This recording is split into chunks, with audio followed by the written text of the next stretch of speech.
Hello, everybody, and thank you so much for joining us. We are here at the seat at the table, and I have a very important person here to talk to you about some very important things. I'm going to just start by giving her the floor.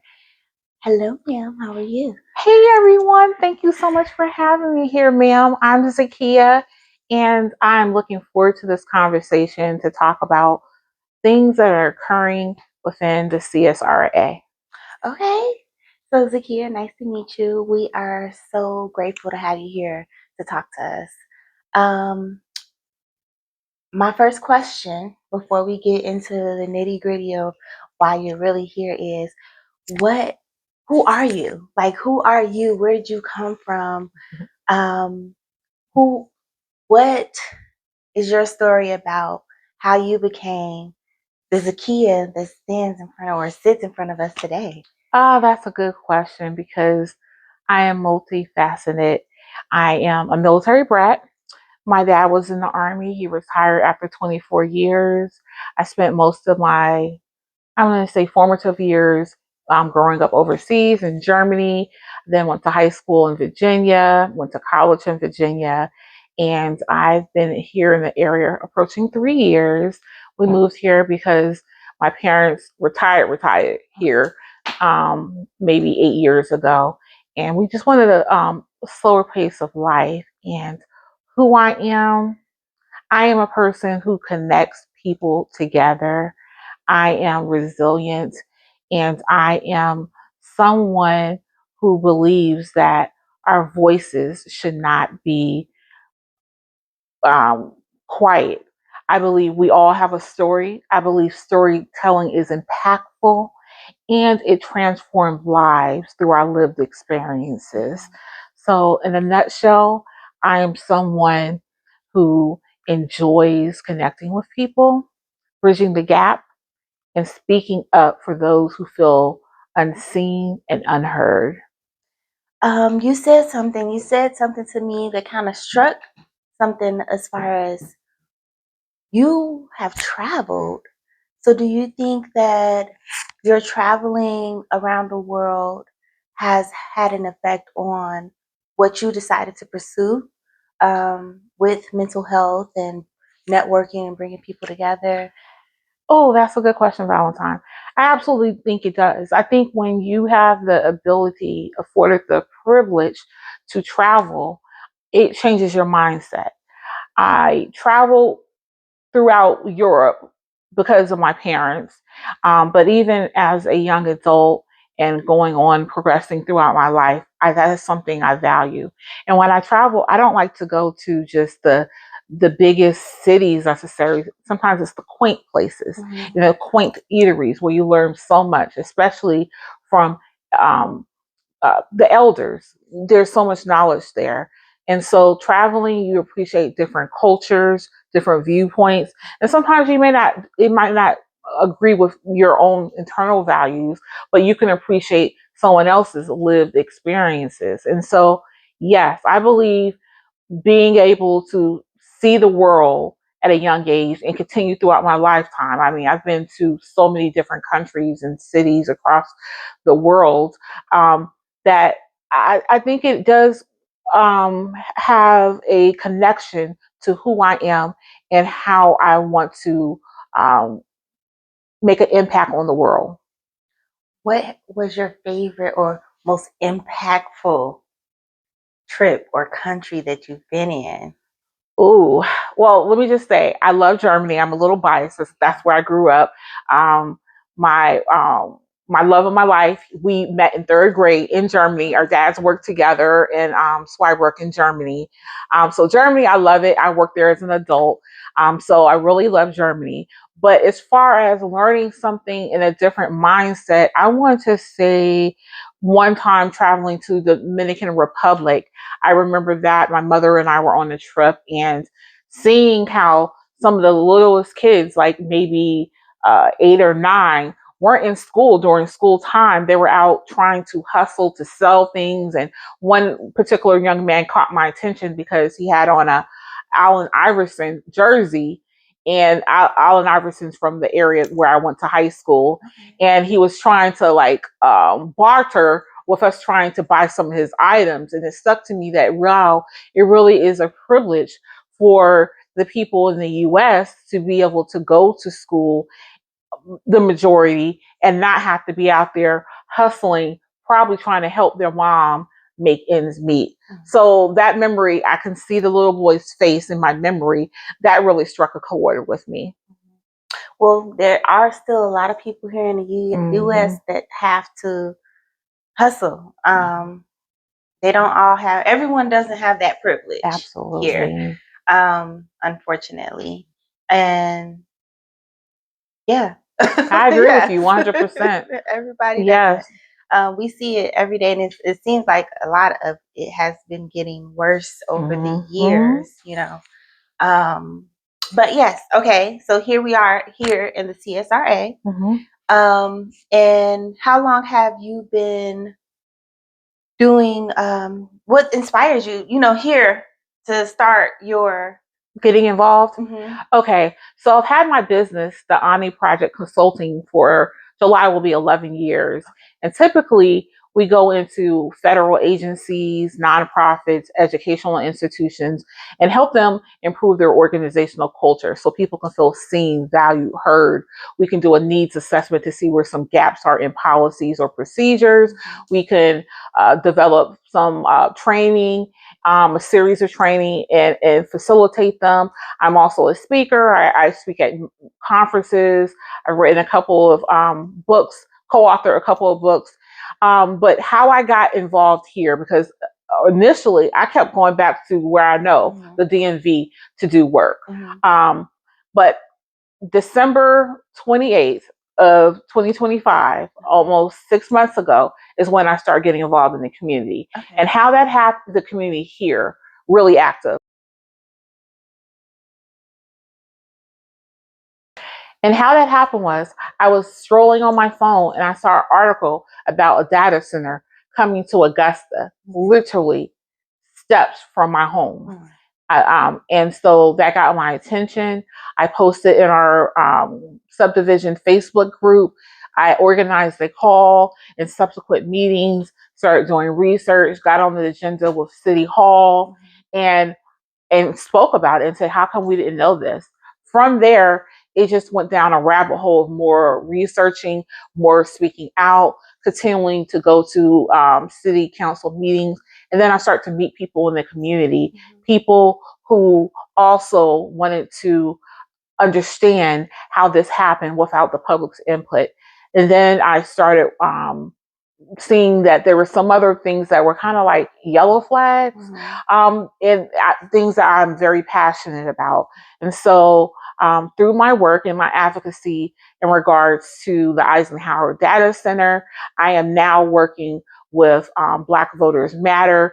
My organization is a partner of theirs listed on on their website, and I'm also working with the SPLC Law Center and doing more advocacy work, but I'm still in the consultant role.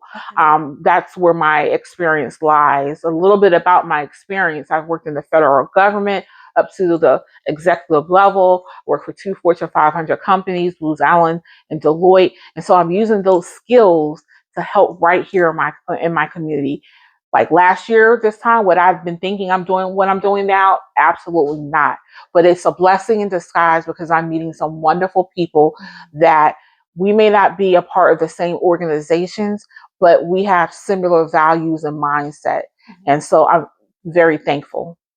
I've met quite a few people lately who actually have been advocating against the data centers here in the CSRA. Now, are they trying to put multiple, or is it just one? Or it's multiple. It's multiple in Columbia County, and there's a citizen who has tried to stop the process. I'm not quite sure where they are, but the one in Richmond County and part of the proposed data center is a little bit in Grovetown, Columbia County. The reason why I'm opposed to it is because when they initially were supposed to put up the zoning and planning signs, they didn't put them anywhere that the residents from the subdivision could see them. Okay. They put them on Jimmy Dias, not on Gordon Highway. So to me, that's deceptive. Mm-hmm. And so that is what I am totally against.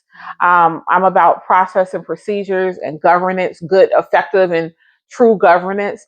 And so I'm now looking at some of the processes in Richmond County and questioning them, and still not been able to get any straightforward answers from the elected officials or the staffers. It seems like they're trying to push us away so that the development can continue to happen and say, oh, it's too late. Mm-hmm. And some people, even a young lady who was helping with our early efforts on organizing against this, she's now put her house up for sale because they feel defeated. And I want everyone to know, don't feel defeated.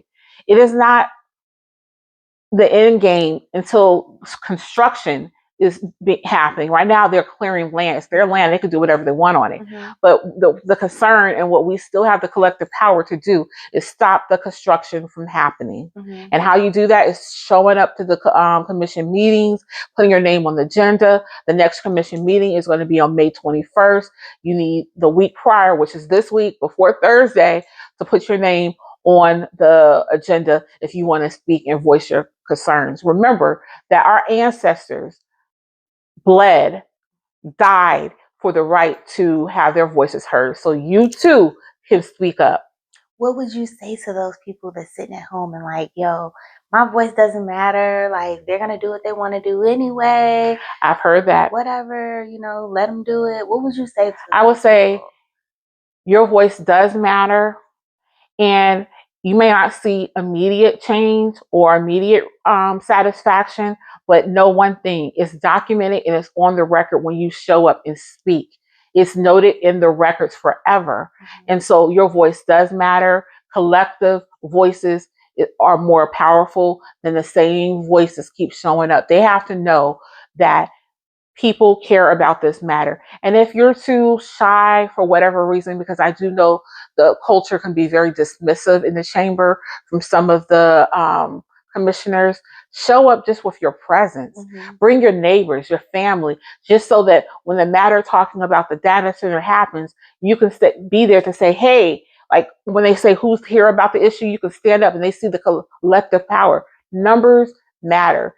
And if I could switch a little gears, talking about the redistricting, mm-hmm. that decision that just came from the Supreme Court. Mm-hmm. Well, as you can see, they're gearing up in Louisiana, Alabama, Tennessee, mm-hmm. and you see all the people who may not be speaking on the platform, but you mm-hmm. see all the people gathered. Right. I'm just trying to point an illustration is that you can do that on your local level because it will affect you as very much mm-hmm. on a local level. Yeah.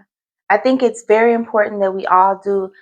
Everybody has to get up and vote. Everybody has mm-hmm. to get up and take ownership of this is where you live.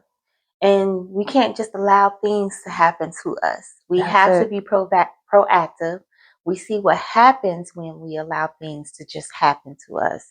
And don't be a part of that percentage that just allow things to just happen. I mean, there's no other way to say that, I really admire your drive. I admire what you're standing for. Thank you, mm-hmm. For fighting for us. And I appreciate you I'm speaking on behalf of everybody watching right now. We appreciate what you're doing because it is very important to have people on the front lines advocating. Thank you. And I do it because it's not about me as an individual. It's about my community. And I care, as I mentioned in the beginning, I traveled a lot of places. I've lived a lot of places. Everywhere I plant my feet and I'm there for a period of time, that's my community and I care about it. I have a vested interest in it. Yeah, most definitely. Do you see yourself being here in the CSRA in the future? Like, it's funny because Andrew and I were talking about that this morning, and we don't know. We do enjoy being 20 minutes away from my parents. He's several hours from his dad, but we don't know what the future holds, Yeah. but while our feet are planted here, we're going to do what we can to make it a better place. Yeah, that's amazing. Um, okay, well, you said you have a mental health Yes. summit, or Yes, thank you. could tell us more about that? Absolutely. I'm super excited. This is my first event here in the CSRA. Back in the DC area, I did events regularly, but here's my first one, and it's a mental health summit. It's going to be at the Julian Smith Casino on Thursday, May 21st.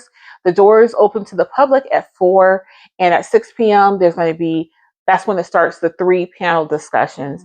There's some local I want to say influencers as well as leaders, more so leaders and clinical professionals that are going to be there on the panels. We're going to have an uncomfortable conversation. There's 3 different topic areas. You can go to the Oni project, ONI project. And by the way, Oni is my middle name, and it means desired one. So the Oni project consulting on Facebook, or you can go to NaKiya Oni to ZAKIYA to learn more about it. But it's going to be a great event. I'm super excited. There are going to be food vendors there. There are going to be resource tables that have to do with mental health, that have to do just with mind and body wellness. There's going to be a stretch lab there because oftentimes when we're stressed, we feel it right here in our neck and our back. So there's going to be a vendor there to talk more about that. We even have some of the Divine Nine. They're going to have tables there to do some mindful activities. And they're going to be vendors on the inside selling things like candles, oils, cocoa butter. It's going to be an event for you to be at, to have your family members, your friends, your neighbors. And since I've been promoting this, more people have come up to me and said, hey, my son has XYZ disability, or I have such and such disability. We don't want shame in it. Just like you may have diabetes, some people may be diagnosed with cancer or other disorders. Mental health and mental illness is part of your overall health. So we want to start normalizing having conversations about it.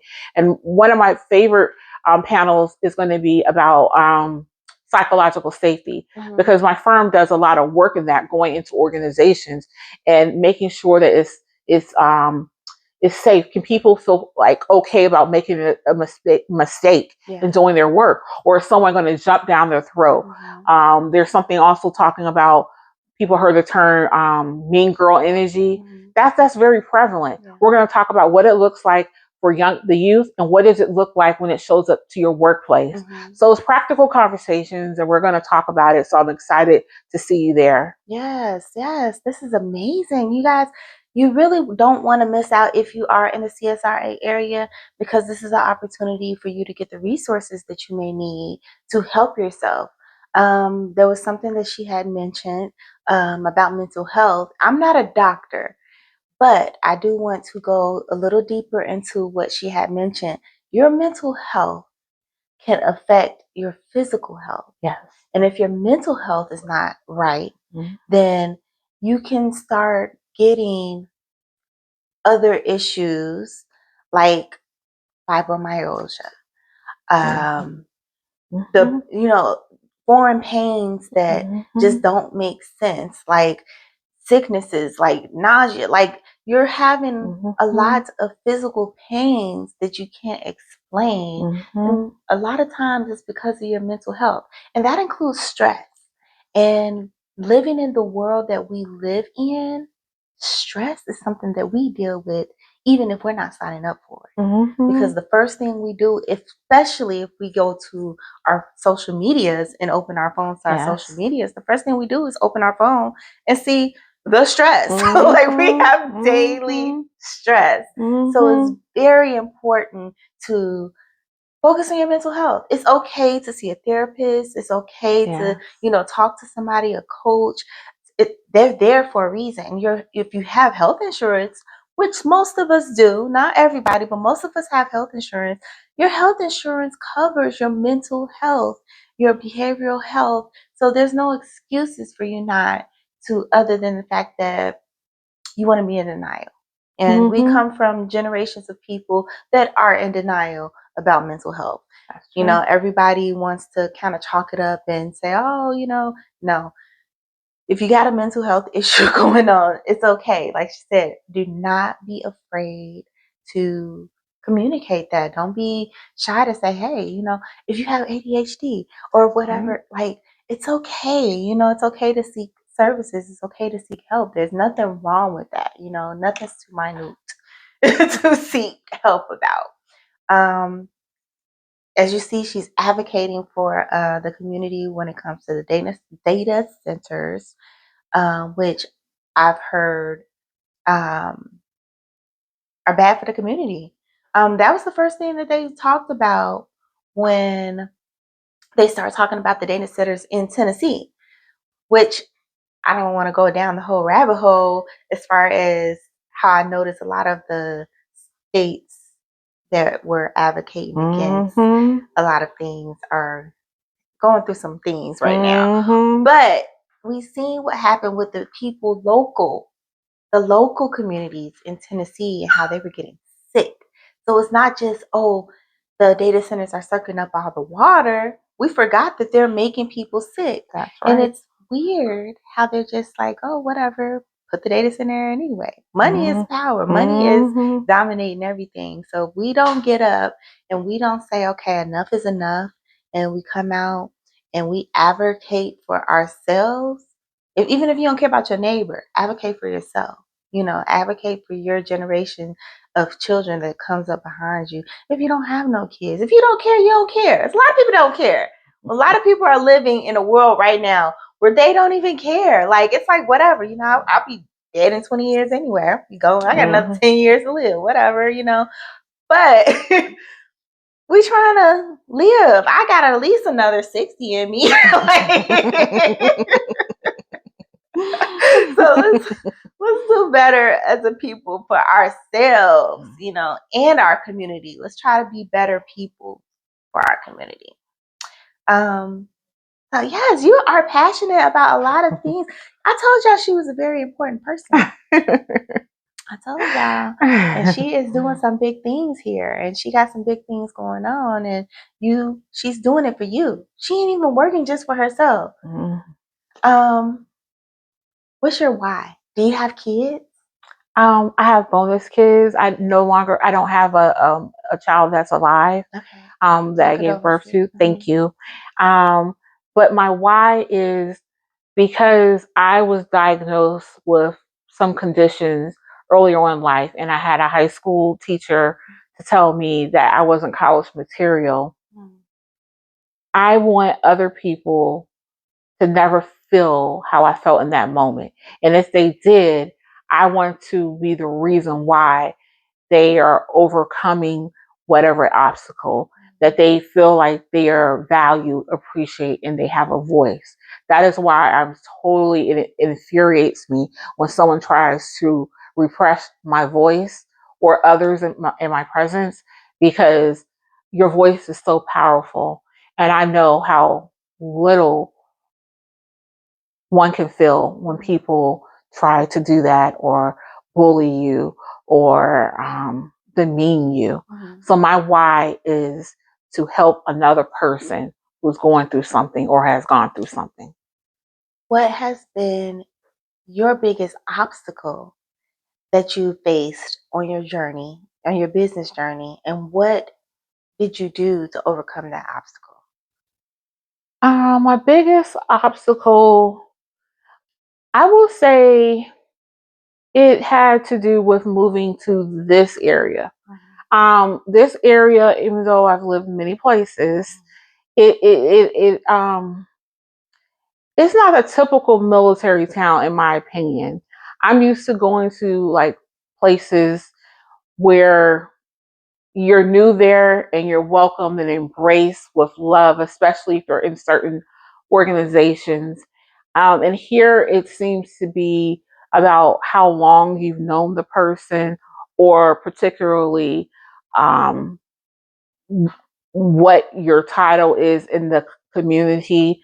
So I am now learning how to operate in this fishbowl, because it really feels like a fishbowl to me. Yeah. That's been the biggest challenge, because in other areas, I am I feel value based off my intellect and the skills that I have and what I bring to the table. So for, like I said from the very beginning, I started just going to Atlanta to do engagements or going back to DC. And I'm trying now to be intentional about where I put my energies, because everyone wants to feel valued and appreciated. Mm-hmm. So I haven't had many obstacles, because I have a diverse network overall, nationally and internationally. Mm-hmm. And if you go to my LinkedIn, you'll see I have so many people within my network, which I'm fortunate to have. Mm-hmm. So the biggest obstacle was simply transitioning and having to learn this particular different environment for me. But overall, it's been pretty successful, because it's about people and connecting, and the services that we offer is about leadership skills. And no matter what organization you're in, we can all, including self, improve on our leadership skills. Well, if it helps you any, I'm going to give you just a small piece of advice. Okay. Do not worry about chasing a local audience. Okay. Continue to pursue Mhm. a worldwide audience, your international audience. That's the platform for you. Do not try to put yourself in a box. Mhm. You have, the world is your platform. We are no longer in the days where you have to just chase your local community, because they paying for you to go to Timbuktu. That's Right. just, you can go do this anywhere. Mhm. Your platform is the world now, not the locals. So Thank you you. got this. Thank you. I appreciate it. Thank you so much for your time. You're welcome. Thank you. Is there anything you want to say? Thank you for this opportunity, and I hope you all show up on the 21st and bring a friend. Thank you all. We are gonna. Oh, wait, one more time. One more thing.